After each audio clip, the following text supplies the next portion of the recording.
Look at the camera, girl. Look at the camera for a second. Let us say hi to you.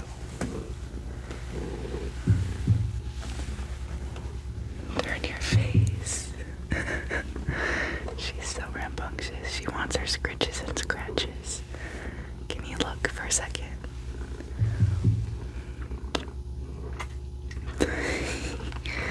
And that's Petal. That's Petal. That's Petal. That's Petal. That's Petal. That's Petal. Petal. P-E-T-E-L.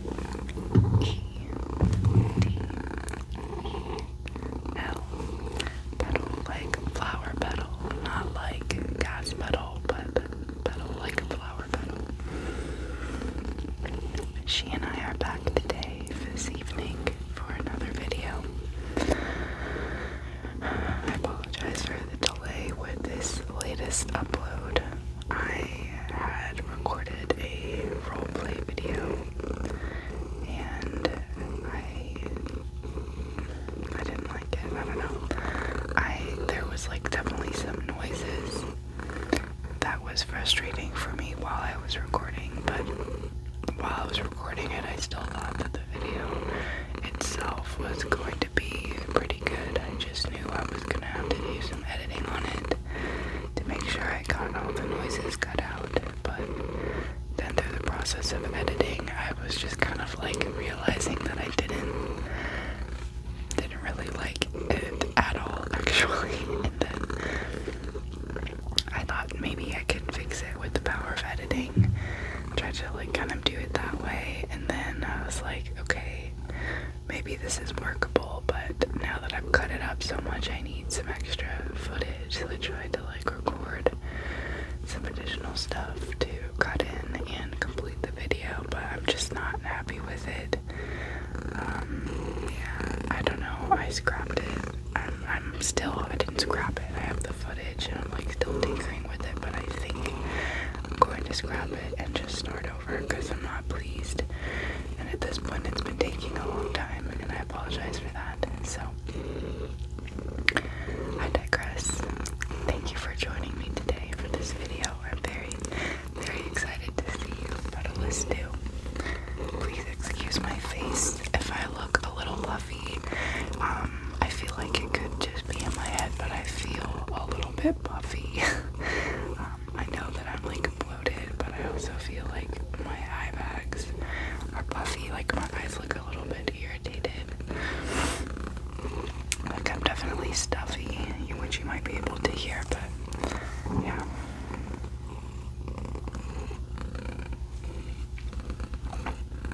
So for today's video, I thought we could read a bedtime story, one or a couple. I'm gonna start with one, but we'll see. I don't want to have to edit this video. I'm gonna make like a 20-minute long video.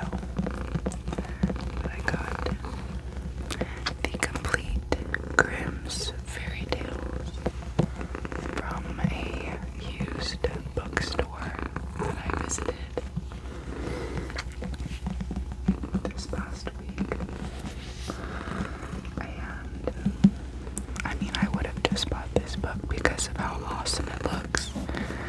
It's a nice hardcover book.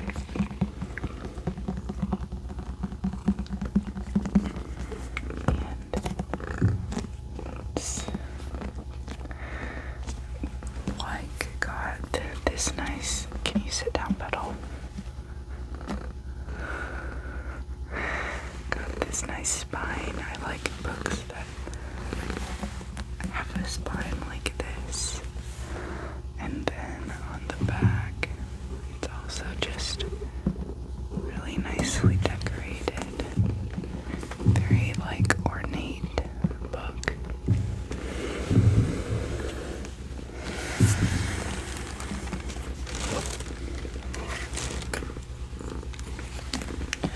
But you can see here on the front, it's got like really nice cursive. It says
Brothers Grimm. But I figured we could just start with the first book, or the first story, which I have marked here with this ribbon. I also love books and journals that have the ribbon.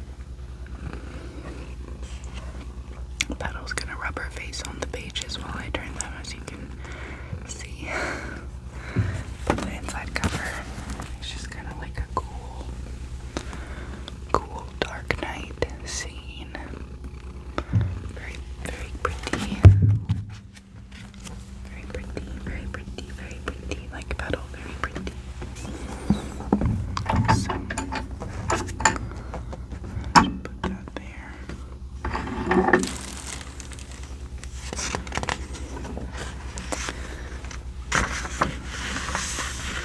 So, the complete Grimm's Brother Tales with illustrations by Arthur Rackham. This is basically just what the cover has on it. And it starts out with a very long table of contents, because there's a lot of fairy tales in this book, this Petal. There's a lot. Just so many.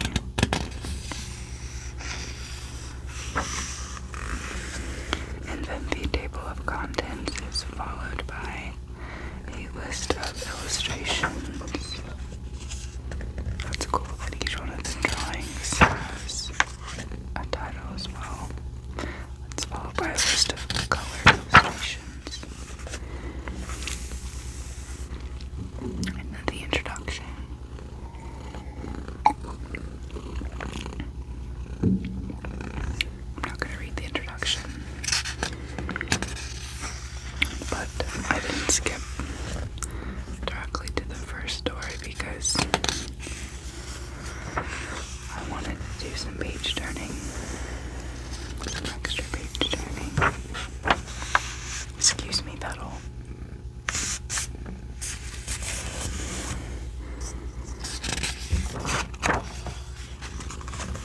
Okay. Are you tucked in tight and ready for listening? What about you guys? Are you tucked in tight and ready for listening to this bedtime story?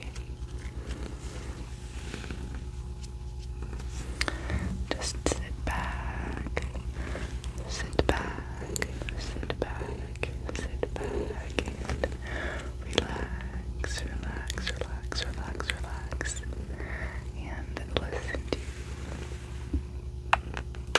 the purring sounds of the happy kitty and the whispering of my voice. We'll get started with the first fairy tale in this book, The Frog King. The Frog King.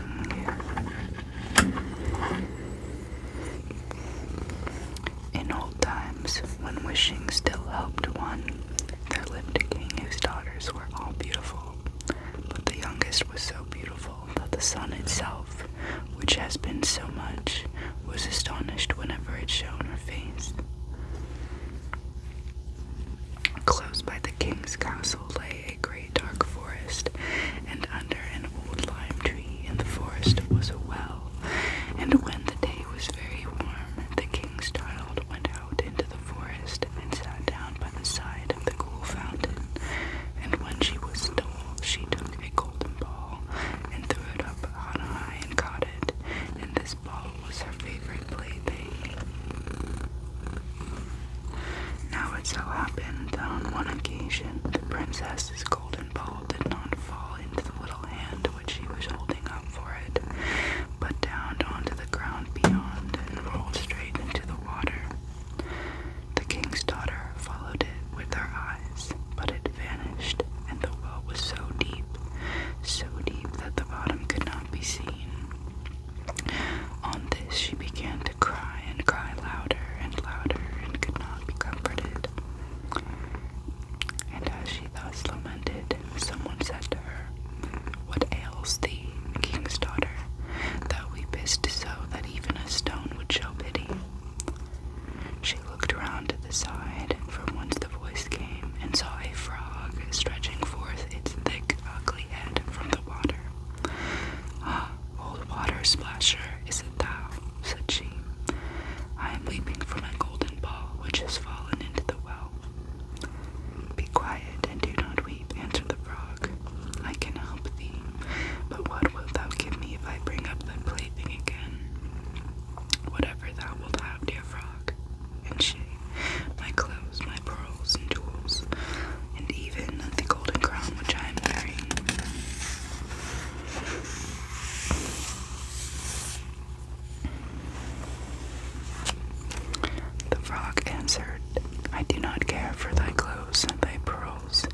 promise me this, I will go down below and bring thee thy golden ball up again.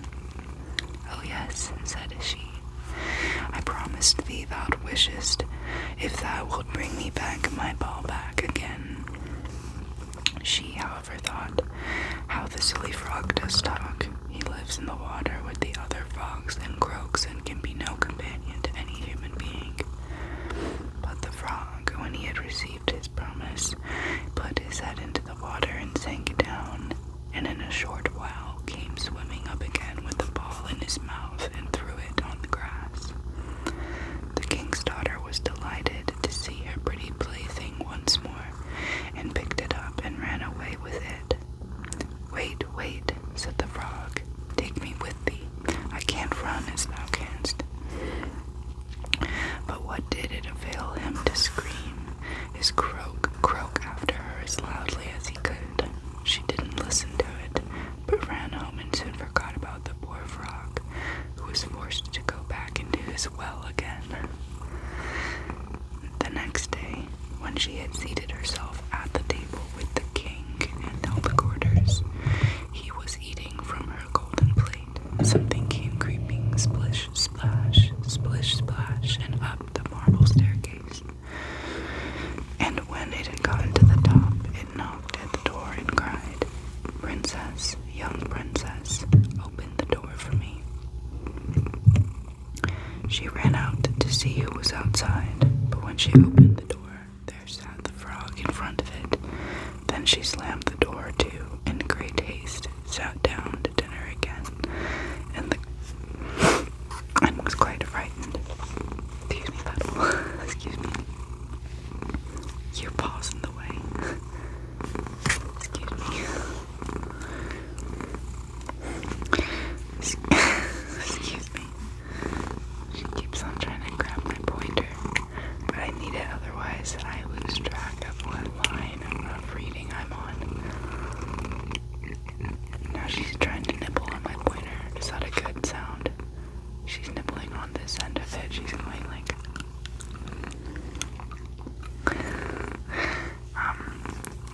Back to my story.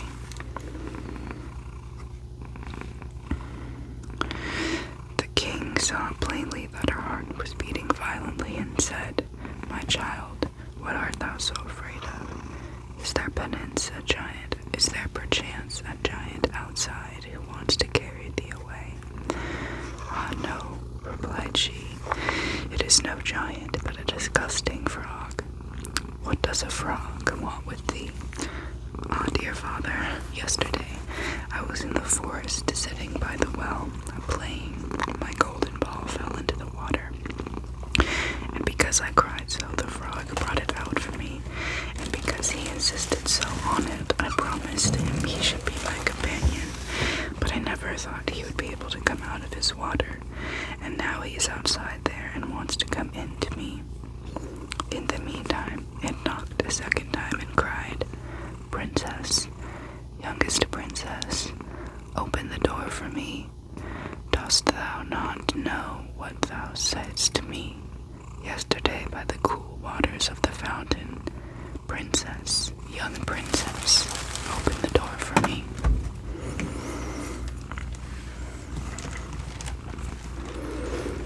Then the king said, That which thou hast promised must thou perform. Go and let him in. She went and opened the door, and the frog hopped in and followed her step by step to her chair. There he sat and cried, Lift me up beside thee. She delayed until at last the king commanded her to do it. When the frog was on the chair, he wanted to be on the table, and when he was on the table, he said, Now push thy little golden plate nearer to me, that way we may eat together. She did this, but it was easy to see that she did not do it willingly. The frog enjoyed what he ate, but almost every mouthful she took choked her. At length he said, I have eaten and am satisfied. Now I am tired. Carry me into thy little room and make thy little silken bed ready, and we will both lie down and go to sleep.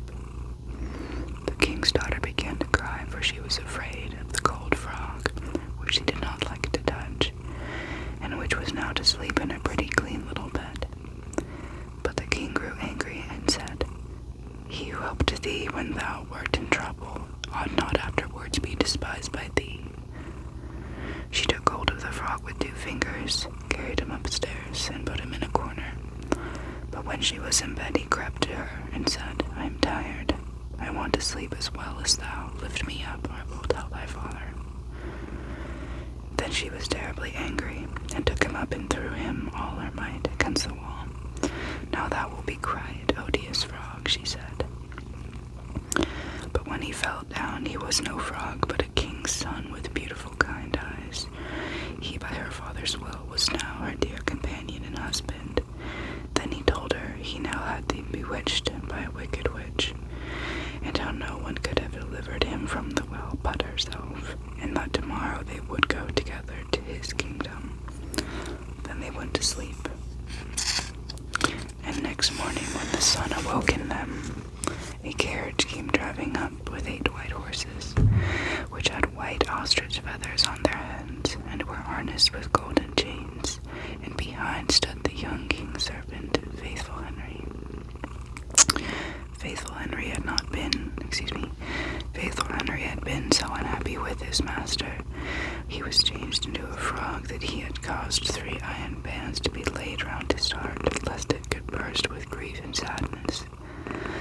The carriage was to conduct the young king into his kingdom. Faithful Henry helped them both in, and placed beside himself again, and was full of joy because of this deliverance. And when they had driven a part of the way, the king's son heard a cracking behind him as if something had broken. So he turned round and cried, Henry, the carriage is breaking. No, master, it is not the carriage. It is a band from my heart, which was put there in my great pain when you were a frog and imprisoned in the well. And once again, while they were on their way, something cracked, and each time the king's son thought the carriage was breaking, but it was only the bands which were springing from his heart, and Faithful Henry, because his master was set free and was happy. The end. Well, there goes our first in this potential series of reading the Brothers Grimm fairy tales. That was the King and the Frog. There's an illustration on this page. Beneath it is the quote from the story. She took hold of the frog with 2 fingers, carried him upstairs, and put him in a corner. And she's like holding the frog just with her pinched fingers, not really wanting to, and dragging him up the stairs. You can see that there.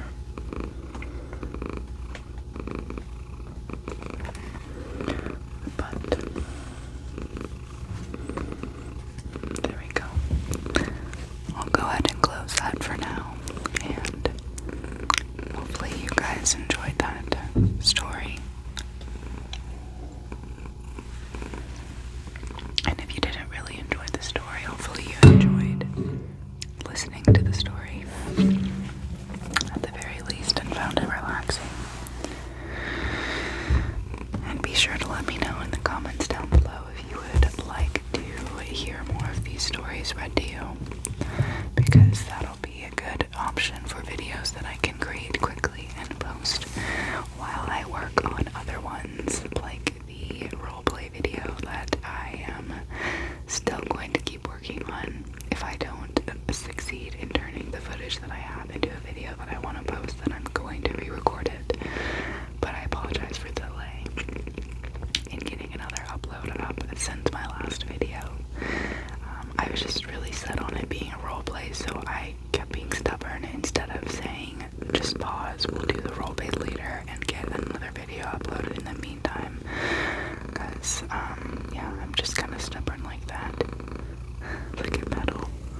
comment.